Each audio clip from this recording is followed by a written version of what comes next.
Roger Louis Bourrel, c'est votre premier roman? Oui, le titre c'est Un été sauvage, il y a 3 points de suspension. C'est un roman exotique, j'ai toujours été attiré par les romans exotiques depuis ma plus tendre enfance. Et je pense qu'on a une propension à écrire ce que l'on a aimé, ce que l'on a déjà lu. Mon attention est attirée par la couverture. Où Oui. se passe le récit? Alors la couverture, oui, la voici. Alors le récit se déroule à Fès essentiellement, au Maroc, à Tanger, qui est également une ville du nord du Maroc. Alors il s'agit d'un personnage principal, un personnage central qui est Leïla. C'est un prénom arabe, ça veut dire la nuit ou bien une nuit. Et c'est une tranche de vie qui la concerne. C'est une personne que j'ai bien connue. Et cette tranche de vie occupe tout le roman, c'est-à-dire de la situation initiale jusqu'à la situation finale, selon le schéma narratif classique. Alors la singularité du roman, je le montre encore, c'est un été sauvage. Été est a un E majuscule, c'est intentionnel. L'été est un actant, c'est-à-dire quasiment un personnage. C'est un élément du récit. Et la singularité du récit est le rôle que joue le soleil, l'été, le soleil c'est Shams en arabe, et qui marque l'esprit de la jeune fille et révèle en partie sa propre identité. Comme témoignage, je vais lire un passage dans la première partie du roman Un été sauvage. Elle avança à pas lents afin de bénéficier d'une meilleure proximité. Le soleil avait la même luminosité qu'aux premières heures de leur récent contact. Leïla le laissa toucher sa peau, glisser avec lenteur sur son visage, puis ce fut le haut du corps, dénudé en partie. Des émotions plus profondes l'étreignirent. Long moment de rapprochement spontané qui provoquait une joie intense à laquelle elle s'abandonnait de manière impudique. Elle fut témoin de la montée d'un désir diffus, mais de grande ampleur, compris dès lors que cet ami serait toujours un allié, un auxiliaire précieux dont elle ne se séparerait jamais. La chose deviendrait impossible. De nombreuses minutes à attendre, à s'offrir, dont l'écoulement échappait, tant il était agréable et voluptueux de savourer ces rendez-vous de plénitude amoureuse. Enfin, elle entrait dans la vraie vie, selon sa propre acception, où la liberté exerçait une prédominance.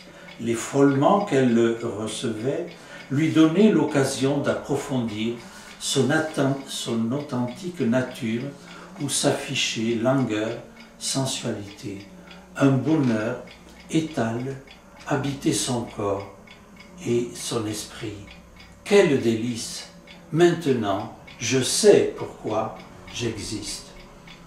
L'extase se propageait en elle, moment privilégié au cours desquels elle oublia tout, connut une sorte d'envoûtement et dut se faire violence afin de reprendre une activité domestique, surtout pour bien accueillir tous les membres de sa famille. Voici peut signifier les rapports qui sont étranges, intéressants à mon sens, qu'entretient Leïla, un personnage central, le personnage féminin central, avec Shams, qui est le soleil, et qui est souvent présent à Fès. Oui. Leïla et Shams sont donc des personnages principaux. Y a-t-il un troisième personnage? Oui, le troisième personnage, il s'agit de François, qui n'est autre que moi-même. Le récit est largement autobiographique. Alors je l'ai appelé François, je lui ai donné ce prénom. François, il y a le mot France, Et quand on part à l'étranger, quand on travaille à l'étranger, même si le pays d'accueil vous intéresse, le pays où on est né, la patrie, c'est quelque chose qui est important.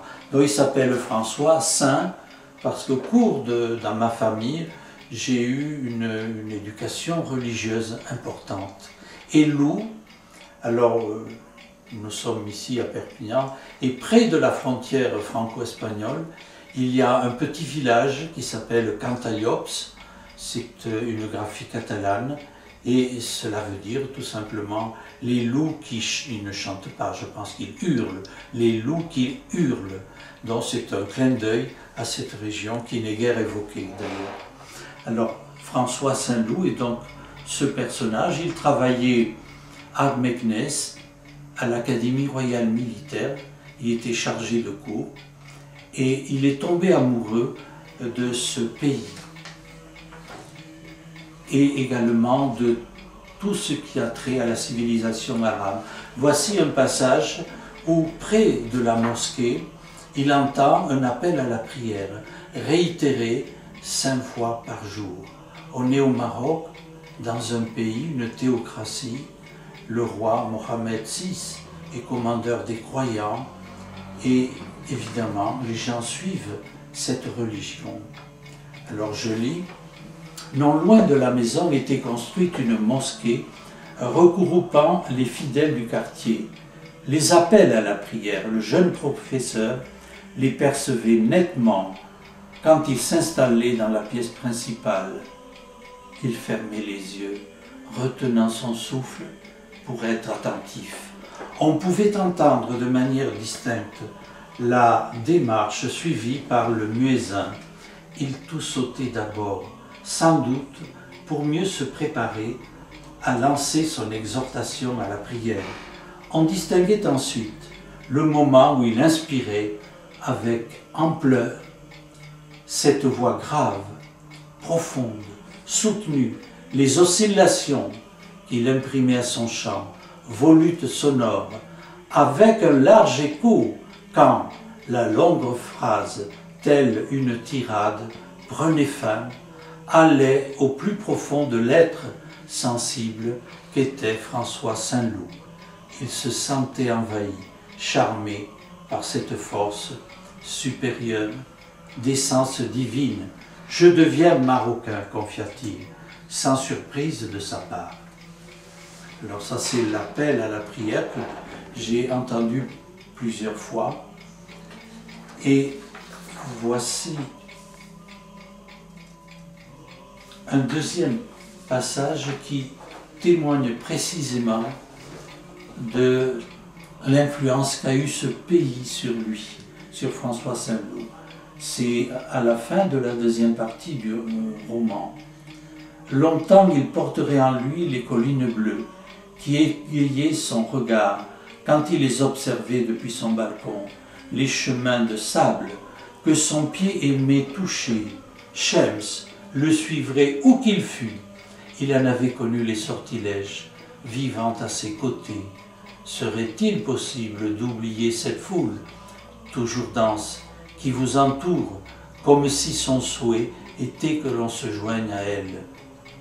Parfums, bruits variés, l'agitation fébrile des boutiques, les couleurs chatoyantes des étoffes, à bas prix que l'on froisse d'un geste rapide pour en éprouver la qualité, volupté et splendeur naïve. François ne pouvait y renoncer. Elles agissaient comme un baume lénifiant.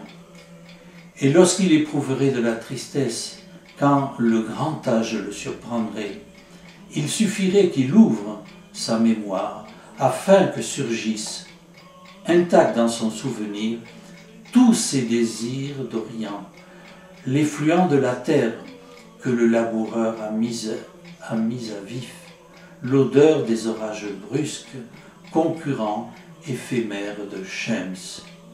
Désormais, pénétré par tous ces lieux de vie, alliance qui paraissait ne plus pouvoir prendre frein, inscrite dans son esprit, dans son cœur, dans sa chair. J'aperçois une calligraphie en langue arabe. Roger, Louis Bourrel, vous pouvez apporter quelques précisions? Oui, je la retrouve ici, oui, bien sûr. Alors cette calligraphie, voilà, je vais faire un rapprochement et puis vous demander de quoi il s'agit. C'est une calligraphie, la calligraphie arabe est très très réputée depuis longtemps, elle est la meilleure, ou parmi les meilleures, avec la calligraphie chinoise. Donc c'est un calligraphe local ici, Hassan Majdi, je me plais à dire son nom, c'est un ami qui a ici écrit donc ces deux mots, il y a simplement deux mots, en langue arabe. Est-ce que vous voyez, Nicole, de quoi il s'agit? Je vois une bouche. Oui. Ça me fait penser à une bouche, oui. Oui. Alors il s'agit de, bien sûr, Un été sauvage qui est écrit en langue arabe. Et si on le lit en arabe, on a Saïfon, la première lettre ici, les 3 points de suspension, qui sont évidemment la seule similitude qu'il y a avec le récit. Et ici, il y a le Mutawarij. Donc il y a une séparation, mais c'est un seul mot. Donc Un été sauvage. La première lettre, qui est une lettre de l'alphabet arabe, qui en contient 26, et le Sad. Et le Sad est ici figuré de manière allusive. Et il s'agit certainement, ce que vous avez dit, ce que vous l'avez bien deviné, une bouche féminine. Ce sont des lèvres, ici, que l'on voit. La commissure qui est différente des deux côtés. Ici, l'évidement post-nasal. Et on voit ici une petite avancée avec un peu de rouge. Alors pour moi, ça symbolise le baiser, l'amour qu'ont essayé de bâtir, de créer, de trouver, de continuer Leïla et François.